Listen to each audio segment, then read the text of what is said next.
Assalamu alaikum students, how are you all? Hope you all are doing well. This is your social studies period, so take out your social studies book, open page number 1, lesson number 1, the earth in space. This is our lecture number 2. What we study in lecture number 1? We study about universe, earth, shape of the earth, satellites and telescopes. What will we study in lecture number 2? Let me start. Put your finger on second last paragraph. When we talk about the earth and its movements, we use some special words. Here are some that you should know. जब भी हम ज़मीन के बारे में बात करते हैं और उसकी मूवमेंट के बारे में बात करते हैं तो उसके लिए हम कुछ स्पेशल वर्ड्स यूज़ करते हैं. वो वर्ड्स क्या होते हैं वो हमें पता होने चाहिए. आइए उनके बारे में पढ़ते हैं. Orbit, the path of the earth round the sun. Other planets and satellites also have orbits. Orbit क्या होता है? ऑर्बिट एक रास्ता होता है. कौन सा रास्ता? वो रास्ता जिस पर ज़मीन सफ़र करती है. ज़मीन कहाँ सफ़र करती है? ज़मीन सूरज के गिर्द चक्कर लगाती है और वो जिस रास्ते पर चक्कर लगाती है उस रास्ते को हम ऑर्बिट कहते हैं. दूसरे प्लैनेट्स और सैटेलाइट्स उनके भी अपने रास्ते होते हैं.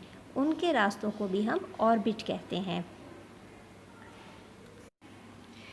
जैसे एक ड्राइवर रोड पर गाड़ी चलाता है, वो रोड उसका रास्ता है. इसी तरह अर्थ ऑर्बिट पर सफ़र करती है, वो ऑर्बिट उसका रास्ता है.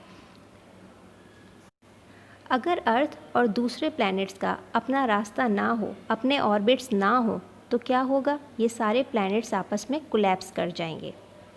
Look at this picture. All the planets have their own orbits. Now turn the page number 2. Axis. This is an imaginary line running from the North Pole to the South Pole. Through the center of the Earth is tilted at 23.5 degree on its axis. Axis क्या होता है? Axis एक imaginary line होती है जो north pole से south pole की तरफ गुज़रती है. कहाँ से गुज़रती है? सेंटर ऑफ द अर्थ, ज़मीन के सेंटर से गुज़रती है. The earth is tilted, अर्थ तिरछी है, at 23.5 degree on its axis. Equator, an imaginary line that runs all the way round the middle of the earth.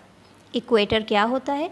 Equator एक इमेजिनरी लाइन होती है जो अर्थ के मिडल में से गुजर रही है, ज़मीन के दरमियान में से गुजर रही है और ज़मीन को दो हिस्सों में डिवाइड कर देती है. उसे हम इक्वेटर कहते हैं. Hemisphere. Hemi means half. The equator divides the earth into the northern and southern hemisphere. Hemi means half. अभी आपने पढ़ा इक्वेटर के बारे में कि इक्वेटर एक इमेजिनरी लाइन होती है जो ज़मीन को दो हिस्सों में डिवाइड कर देती है. यही वो दो हिस्से होते हैं जिन्हें हम हेमिस्फीयर कहते हैं, northern hemisphere and southern hemisphere.